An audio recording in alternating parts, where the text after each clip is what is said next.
Bonjour à tous et bienvenue sur TFA. Au menu de ce JT de la présidentielle, nous vous proposerons le voyage de Macky Sall à New York, en marge duquel il s'est entretenu avec des journalistes de France Média Monde. Le chef de l'État a prouvé le choix porté sur son dauphin qui est Amadou Ba. Nous vous parlerons aussi de la candidature de Boun Abdallah Dionne, un ancien Premier ministre qui a quitté aussi le navire Benno Bokk Yakaar. L'ancien ministre des Affaires étrangères, Cheikh Tidiane Gadio, lui aussi candidat à l'élection présidentielle, a fait sa déclaration, vous l'entendrez dans ce journal. Nous vous proposons aussi le portrait de deux femmes candidates. Il s'agit de Mme Awa Diop Mbacké, ex-vice-consul du Sénégal à Paris, mais aussi de Amsatou Sow Sidibé, professeur d'université, qui a aussi l'habitude de se présenter aux échéances électorales au Sénégal. Les développements, c'est tout de suite. Le chef de l'État Macky Sall s'est entretenu avec des journalistes de France Média Monde où il s'est exprimé sur la candidature de son dauphin Amadou Ba, les qualités pour lesquelles ce dernier a été choisi, mais aussi il s'est exprimé sur les malheureux événements qui se sont survenus le 1er juin 2023 lors des manifestations pendant lesquelles beaucoup de jeunes ont perdu la vie. Je vous propose un extrait de cet entretien que le chef de l'État Macky Sall a accordé à France 24. Amadou Ba est le candidat d'une majorité.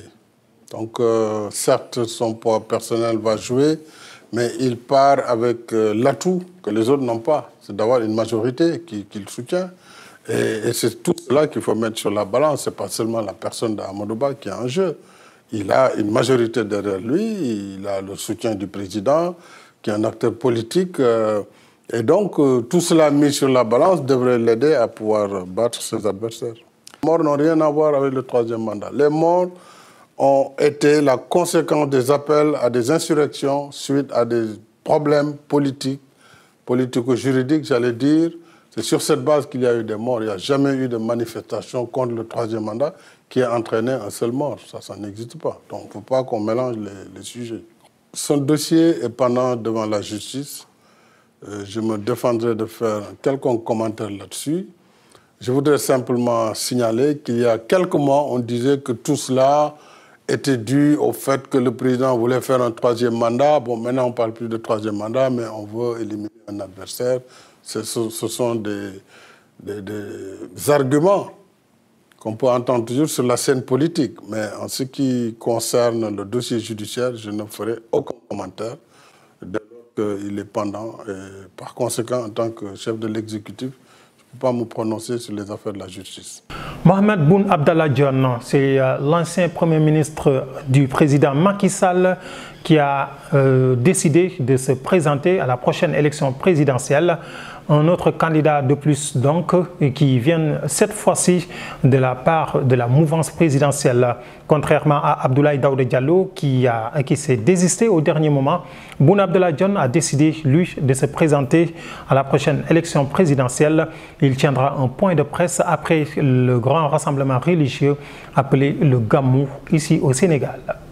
Je vous le disais dans les titres, nous vous proposons le portrait de deux femmes candidates à la prochaine élection présidentielle. Il s'agit de Mme Awa Diop Mbacké, et c'est l'ancienne vice-consul du Sénégal à Paris. Elle a déposé ses baluchons à Pikine, en banlieue dakaroise, pour elle aussi se présenter à la prochaine élection présidentielle. Mais aussi une autre femme qui a l'habitude de briguer la magistrature suprême. Il s'agit de Mme Amsatou Sow Sidibé, qui aussi est candidate, professeure d'université.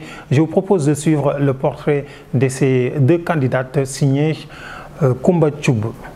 Madame Awa Diop Mbacké, ex-vice-consul du Sénégal à Paris, et Madame Amsatou Sow Sidibé, candidate à la prochaine élection présidentielle, sont deux femmes politiques de différents parcours. La première citée s'est distinguée dans la diaspora, notamment à Paris, où elle fut la présidente des femmes APR de l'Hexagone. Victime des contre-coups de la rille politique, elle finit par changer de cap pour déposer ses baluchons à Pikine, en banlieue dakaroise, où elle compte élire sa base politique. Candidate Au sein de l'APR, elle fera une déclaration aujourd'hui pour clarifier sa position. Quant à Amsatou Sow Sidibé, elle fut ministre sous le régime de Macky Sall avant d'être démise de ses fonctions pour ses prises de position contraires à la politique du régime du président. Professeure d'université, elle a su marquer son empreinte dans le circuit politique et sa candidature ne va donc surprendre aucun des Sénégalais. Reste à savoir le programme qu'elle mettra sur table pour convaincre ces derniers.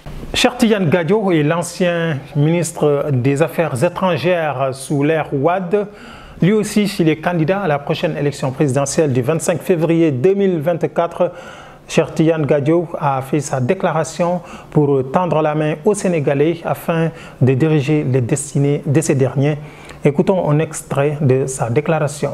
C'est avec une très grande humilité que je m'adresse de façon solennelle à vous toutes et à vous tous pour vous faire part de ma décision de déclarer ma candidature à l'élection présidentielle du 25 février 2024. Je voudrais d'emblée préciser pourquoi, en dépit de l'avalanche sans précédent de candidatures, celle du docteur Cheikh Tidiane Gadio à l'élection présidentielle de février 2024 est une exigence absolue due au contexte national, africain et international, contexte assurément très particulier. Un autre allié de taille de la coalition Benno Bokk Yakaar, il s'agit du Parti socialiste, fidèle allié de la mouvance présidentielle. Le porte-parole du Parti socialiste, Abdoulaye Wilane, a réitéré encore son ancrage dans la mouvance présidentielle. Il s'est adressé à la presse pour montrer encore son appartenance à la mouvance présidentielle et son ancrage dans le camp présidentiel. Écoutons ses propos. Nous, les membres de Benno Bokk Yakaar, nous avons donné une carte blanche au président Macky Sall pour qu'il puisse choisir. Tous les candidats étaient d'accord pour qu'il choisisse. Donc, nous devons respecter cette parole donnée. Nous devons nous unir pour aller en avant. C'est dans cette unité que nous pouvons répondre aux attentes des Sénégalais depuis 2012. Le Parti socialiste a choisi le candidat Amadou Ba comme le Benno Bokk Yakaar a choisi le candidat Amadou Ba. Le député et activiste Guy Marius Sagna s'est rendu en Europe, notamment à Genève, en Suisse, où il a rencontré des militants de son parti, à savoir le PASTEF, mais aussi son homologue Nathalie Yamb, qui est aussi une autre activiste. Guy Marius Sagna s'est exprimé sur la politique monétaire des anciennes colonies françaises en Afrique. Écoutons un extrait de son discours. Si on veut régler ça, et c'est à nous de régler ça, c'est en changeant le système néocolonial, en mettant un système au profit et pour l'intérêt des Africains. Et donc, c'est ça France dégage. Pour la souveraineté monétaire, la France doit sortir de nos affaires monétaires. Aucun pays qui pèse aujourd'hui sur la planète Terre, tous les pays qui pèsent sur la planète Terre contrôlent leur monnaie, ont leur souveraineté monétaire. Les pays les plus pauvres de la planète, c'est nous, pays français, pas. Mais ce n'est pas de la haine. La France doit sortir de nos affaires monétaires. Donc c'est ça, pour la souveraineté monétaire, France dégage. En réalité... Ceci met fin à ce JT de la présidentielle. Merci de nous rester fidèles et je vous propose de nous liker, mais aussi de vous abonner sur Time for Africa. À très bientôt pour notre JT de la présidentielle.